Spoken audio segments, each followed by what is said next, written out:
আমরা সবাই কম বেশি এমন অনেক স্বার্থপর, লোভী, খারাপ মানুষদের সাথে তাদের বাইরের রূপ, গুণ অথবা ব্যবহার দেখে বন্ধুত্ব করেছি।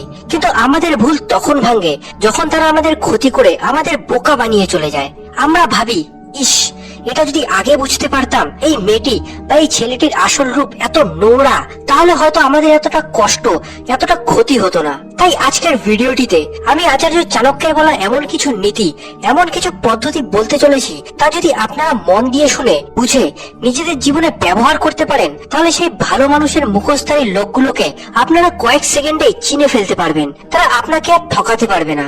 আপনি যে কোনো জায়গায়, যে কোনো কাজে কখনোই ঠকবেন না। কাজেই সফলতার রাস্তায় আপনার কোনো এনিমি আপনার ক্ষতি করতে পারবে না। ভিডিওটির টপিক যেহেতু বর্তমান সময়ের জন্য খুব উপযোগী, তাই ভিডিওটি আমি ডিটেইলড আলোচনা করব। তাই হাতে সময় নিয়ে কোথাও একা বসে মন দিয়ে শেষ অবধি শুনুন, নাহলে অনেক অজানা গোপন সূত্র আপনারা মিস করতে চলেছেন। বন্ধুরা, আচার্য চাণক্য অনেক শাস্ত্রের মহান পণ্ডিত ছিলেন। তার মধ্যে একটি হলো সমুদ্র শাস্ত্র বা সমুদ্র নীতি। অর্থাৎ তিনি এমন এক শাস্ত্রের পণ্ডিত ছিলেন যেখানে তিনি সামনের জনের সাথে কথা বলতে বলতে সেই মানুষটির মনে কি চলছে, সেই মানুষটি কি ভাবছে, সেই সমস্ত কথা একবারেই বুঝে ফেলতেন। শুধু তাই না, মানুষটি ভরসার যোগ্য না ধোঁকাবাজ, মানুষটি জ্ঞানী না জ্ঞানী হওয়ার ভান করছে, এই সমস্ত কিছু বুঝে ফেলতেন। আর আমরাও আচার্য চাণক্যের এই চমৎকারী পদ্ধতিটি ব্যবহার করে যে কোনো মানুষের আসল রূপের খোঁজ লাগাতে পারি। তাই এই টেকনিক্সকে ভালো করে বোঝানোর জন্য আমি আচার্য চাণক্যের লেখা একটি বইয়ের সাহায্য নিচ্ছি। এই বইটির লিংক আপনারা ডেসক্রিপশনে পেয়ে যাবেন। ট্রিক্স গুলো বুঝতে হলে প্রথমে জানতে হবে আমাদের চারপাশে এই মুখোশধারী মানুষগুলো কেমন। তাই আমি প্রথমে এমন 6 প্রকার মানুষের কথা বলবো যাদের থেকে আমাদের দূরে থাকা উচিত, তাদের কিভাবে চিনতে পারবো, এবং শেষে খুব খুব গুরুত্বপূর্ণ 4টি এমন ট্রিক্স বলবো যা ব্যবহার করে আপনারা যে কোনো মানুষের আসল রূপ কয়েক সেকেন্ডেই চিনে ফেলতে পারবেন। প্রথম প্রকার মানুষ সম্পর্কে প্রথম নীতিতে চাণক্য এটা বলেছেন, সোনা কতটা পিওর তা বোঝার জন্য সোনাকে ঘষে দেখতে হয়, পুড়িয়ে গরম করে, এমনকি কেটেও দেখতে হয়। ঠিক সেভাবেই একটা মানুষের আসল রূপ আপনি তখনই দেখতে পারবেন যখন আপনার উপর কোনো বড় সমস্যা, প্রবলেম চলে আসবে। চাণক্যের মতে একজন বন্ধুর পরিচয় তখনই হয় যখন আপনি কোনো প্রবলেমে পড়বেন। কারণ যে সত্যিকারের বন্ধু হয় সে ভগবান কৃষ্ণের মতন হয়। সে আপনার জীবন যুদ্ধের প্রতিটি মুহূর্ত, প্রতিটি সময় আপনার পাশে থাকে। আর যারা সুবিধাবাদী বন্ধু হয়, তাদের সুবিধা ফুরলে, আপনি বিপদে পড়লে আপনাকে ফেলে যাবে সবার প্রথমে। ঠিক সেইভাবেই আপনার স্ত্রীর সত্যি আপনি তখনই জানতে পারবেন যখন আপনার টাকা, আপনার ব্যাংক ব্যালেন্স শেষ হয়ে যায়, আপনি দেউলিয়া হয়ে পড়েন। কারণ একজন আদর্শ স্ত্রী সীতা মাতার মতো হয়, যে তার স্বামীর সুখ আর দুঃখে সমানভাবে সাথ দিয়েছিলেন। নাহলে যারা স্বার্থলোভী স্ত্রী হয়, তারা তো মুশকিল সময় এলেই আপনাকে ছেড়ে অন্য কারো হাত ধরে চলে যেতে পারে। এই সমুদ্র নীতির প্রথম সূত্রকে আরো গভীরে বুঝতে হলে চাণক্য বলেছেন, যেই প্রকার বিষাক্ত সাপে ভরা রুমে থাকা বিপজ্জনক, উচিত না, সেই প্রকার লো মোরাল, প্রচন্ড রাগী স্ত্রী এবং স্বার্থপর এবং ধোঁকাবাজ বন্ধুর সাথে থাকাও বিপজ্জনক। তা একদমই উচিত না। কারণ এই সমস্ত লোক কোনো না কোনো সময়, কোনো ভাবে আপনার জীবনকে সাপের বিষের মতোই বিষাক্ত করে তুলতে পারে।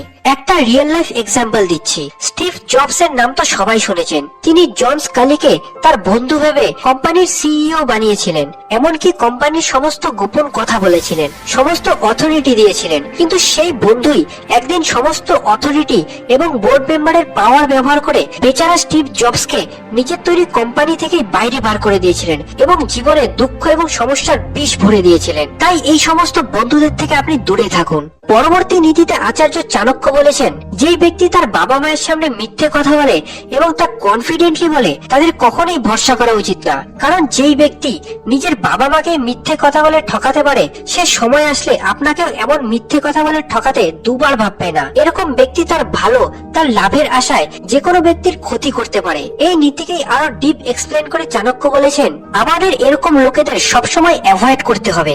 এরকম লোক আপনার সামনে হয়তো মিষ্টি মিষ্টি কথা বলছে, কিন্তু আপনার পিঠ পিছেই আপনার ক্ষতি দেখতে চায়। তারা একটা গ্লাসে থাকা বিষ যার উপরে দুধের পরত রয়েছে, আর আপনি যদি দুধ ভেবে তা পান করেন, তাহলে তা আপনাকে মেরে ফেলবে। তো বন্ধুরা, আপনারা যদি এরকম লোকের সাথে মেলামেশা করে থাকেন, তাহলে সাবধান। তৃতীয় নীতিতে চাণক্য বলেছেন, যে ব্যক্তি তার প্রেমের জন্য, তার জীবন সাথীর সুখের জন্য, তার নিজের সুখ, এমনকি নিজের জীবন দেওয়ার মতন ভাবনা রাখেন, সেই সত্যিকারের প্রেমী হয়। ফর এক্সাম্পল, একটা কালো মৌমাছির কাছে এত শক্তি রয়েছে যে শক্ত কাঠও সে ফুটো করতে পারে, কিন্তু সেই মৌমাছি যখন একটা পদ্ম ফুলে আটকে যায় তখন সে সেই ফুল থেকে বেরোতে পারে না। যেখানে সে কাঠ ছিদ্র করার ক্ষমতা রাখে সেখানে সে নরম ফুলের পাপড়ি ছিঁড়ে বেরোতে পারছে না। এর কারণ হলো সেই মৌমাছি সেই পদ্ম ফুলটিকে অনেক ভালোবাসে। সে চায় না এই সুন্দর ফুলের কোনো ক্ষতি হোক। সে ভালো করেই জানে এভাবে আটকে থাকলে তার মৃত্যুও ঘটতে পারে, কিন্তু সে তার প্রাণের পরোয়া না করে তার ভালোবাসার জন্য নিজের প্রাণ ত্যাগ করতেও রাজি আছে। ঠিক সেইভাবেই যে ব্যক্তি তার জীবন সাথীর জন্য ত্যাগের ভাবনা রাখে সেই ব্যক্তি আপনাকে সত্যিকারে ভালোবাসে। এরকম চিন্তার মানুষ কখনো আপনার বিশ্বাস ভাঙবে না। তবে আমি এখানে এটাও বলতে চাই, প্রেমের জন্য জীবন দিয়ে দেওয়া কখনোই উচিত না। তার নিকৃষ্ট এবং পাপের একদমই করবেন না। চাণক্য এখানে নিজের জীবন দিতে না, জীবন দিয়ে দেওয়ার মতন ভাবনার কথা বলেছেন। মানে বোঝাতে চেয়েছেন নিজের প্রাণের চেয়েও আপনি আপনার প্রেমিক বা প্রেমিকাকে ভালোবাসেন। আর অপরদিকে এমন মানুষ রয়েছেন যারা ভালোবাসা বলতে শুধু শরীর বোঝে। তাদেরকে আপনাদের চিনতে হবে। তাদের কাছে আপনার ভেতরের আমি কোনো কাজের না, আপনার বাইরেটা বা আপনার ব্যাংক ব্যালেন্সই সব। তারা যে কোনো সময় তাদের চাহিদা ফুরলে আপনাকে ফেলে চলে যেতে একবারও কাঁদবে না। এই প্রকার মুখোশধারী মানুষ থেকে দূরে থাকুন এবং কাছে টেনে নিন যাদের ভেতর সুন্দর, যাদের মন সুন্দর। পরবর্তী নীতিতে আচার্য চাণক্য বলেন, চন্দনের কাঠকে আপনি যতই ছোট ছোট টুকরোয় কেটে ফেলুন না কেন তার সুগন্ধ কখনোই শেষ হবে না। সেভাবেই হাতি বুড়ো হয়ে যায় কিন্তু তার স্পোর্টিং ভাব কখনোই শেষ হয় না। আখে যতই মিলে পেশো না কেন তার মিষ্টতা কখনোই শেষ হয় না। সেভাবেই এক সোভার এবং জ্ঞানী ব্যক্তির জীবনে যতই সমস্যা আসুক না কেন তার ভালো কোয়ালিটি এবং সংস্কার কখনোই শেষ হয় না। বন্ধুরা, আবার অন্যদিকে আপনি একটা কাককে যতই স্নান করান না কেন সে কখনোই ফর্সা হবে না। একটা মদের বোতলকে যতই পুড়িয়ে ফেলুন না কেন সেটা কখনোই পবিত্র হবে না।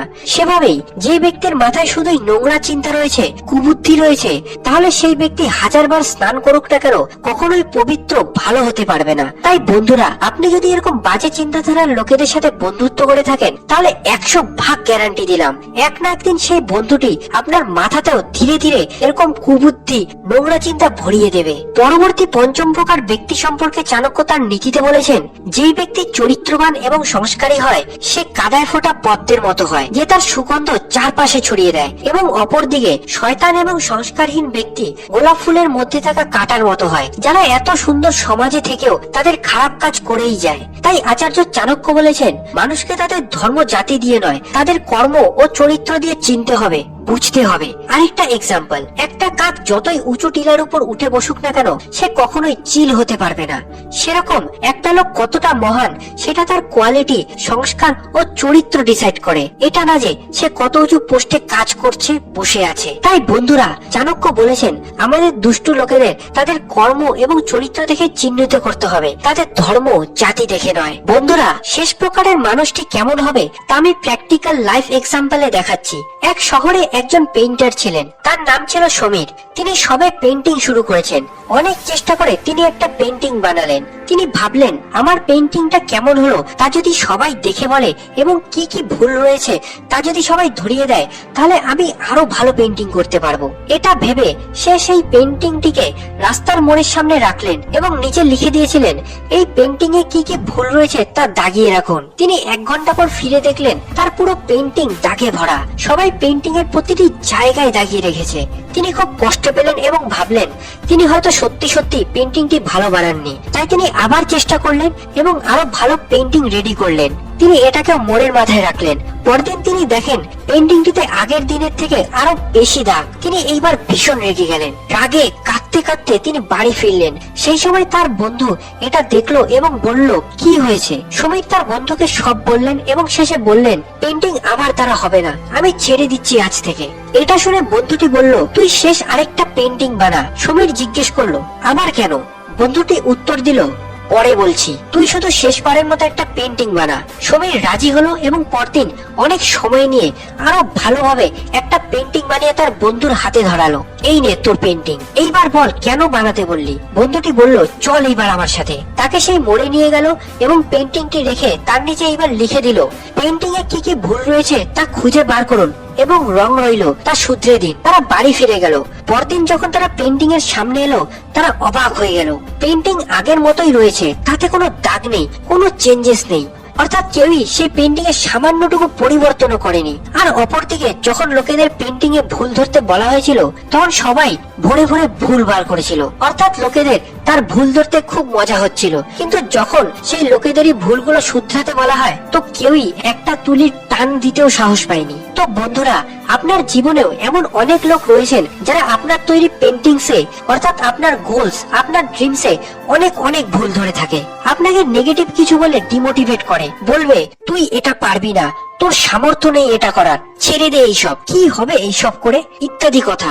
এরকম লোকেদের কাজই হলো মানুষের ভুল ধরা, মানুষদের ডিমোটিভেট করা। তাই এরকম টক্সিক লোকেদের নিজের জীবন থেকে বাইরে ফেলে দিন আর বন্ধুত্ব করুন এরকম লোকেদের সাথে যে আপনার পেন্টিং এর মর্ম বোঝে। তো বন্ধুরা, আমরা তো জানলাম আমাদের সমাজে এই মুখোশধারী 6 প্রকার ব্যক্তি কেমন হয়। অলরেডি হয়তো বুঝে গেছেন কিভাবে তাদের চিহ্নিত করবেন। ডিটেল ডিসকাশনের এটাই মজা। তবে আপনারা যাতে আরো ভালো করে বুঝতে পারেন তাই এখন আরো কিছু কথা বলছি যা আরো অনেক বেশি গুরুত্বপূর্ণ, তাই শেষ অবধি দেখুন। আমি আগেও বলেছিলাম আচার্য চাণক্য প্রথম নীতিতে বলেছিলেন সোনা কতটা পিওর তা বোঝার জন্য আমাদের 4টি কাজ করতে হবে।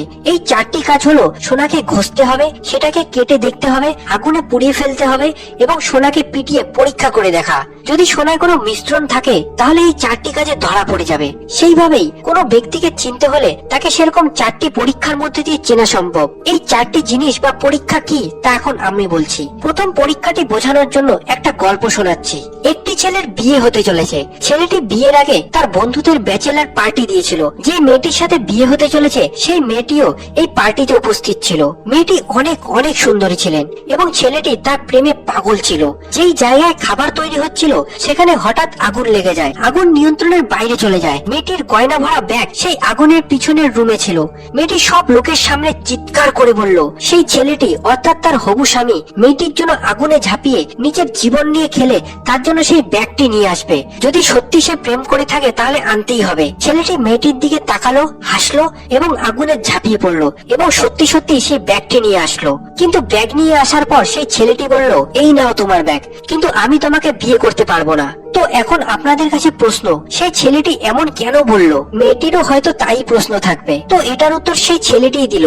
যার কাছে তার স্বামীর থেকে তার গয়না অনেক দামি, সে কিভাবে সারা জীবন এমন মেয়ের সাথে সংসার করবে? সেই ছেলেটি মেয়েটিকে ভালোবাসে, তাই নিজের প্রাণের তোয়াক্কা না করেই সেটা নিয়ে আসে। কিন্তু সেই ছেলেটি এতটাও বোকা না যে সে এমন মেয়ের সাথে সারাটা জীবন কাটাবে। ভবিষ্যতেও হয়তো এর থেকেও বিপদে পড়লে মেয়েটি ছেলেটিকে ফেলে চলে যেতে পারে। সেই ছেলেটির মতন যদি এই ত্যাগের ভাবনা এটা যদি কোনো মানুষের মধ্যে থাকে তাহলে তাকে কখনোই হাতছাড়া করবেন না। আর মেয়েটির মতন সামান্য সোনার গয়না ত্যাগের ভাবনা তার স্বামীর ত্যাগের থেকে বেশি এরকম ব্যক্তিদের থেকে 1 হাত না 10 হাত দূরে থাকুন। তাদের কাছে ব্যাংক ব্যালেন্সই সব। তো প্রথম পরীক্ষায় আমরা দেখলাম ত্যাগের ভাবনা দিয়ে এরকম মানুষ চিহ্নিত করা সম্ভব। তো এখন চলুন দ্বিতীয় গল্পে। একবার এক বন্ধু যার নাম রোহিত, সে অনেক ড্রিঙ্কস করে তার বন্ধুর কাছে গেল। বন্ধুটি জিজ্ঞেস করলো কি হয়েছে? তখন রোহিত বলল আমি আমার স্ত্রীকে একদমই বিশ্বাস করি না। তখন বন্ধুটি বলল কেন? রোহিত বলল আরে ধুর, আমি আমার স্ত্রীকে ফোন করেছিলাম এবং জিজ্ঞেস করেছিলাম সে কোথায়। তখন সে বলল সে তার প্রতিবেশী বৌদির বাড়িতে আছে। তখন বন্ধুটি বলল এতে বিশ্বাস না করার কি আছে, ভালোই তো। তখন রোহিত বলল আরে আমি তো সেই বৌদির সাথে ছিলাম। হাসছেন নিশ্চয়ই। গল্পটি হাসির হলেও এটাই আজকের বাস্তব সমাজের কালো সত্যি। আর এটাই হলো সেই দ্বিতীয় জিনিস যা আপনাদের পরীক্ষা করতে হবে, তা হলো মানুষের চরিত্র। যেই সমস্ত মানুষের চরিত্রে কোনো দাগ নেই তারা সবার থেকে ভালো।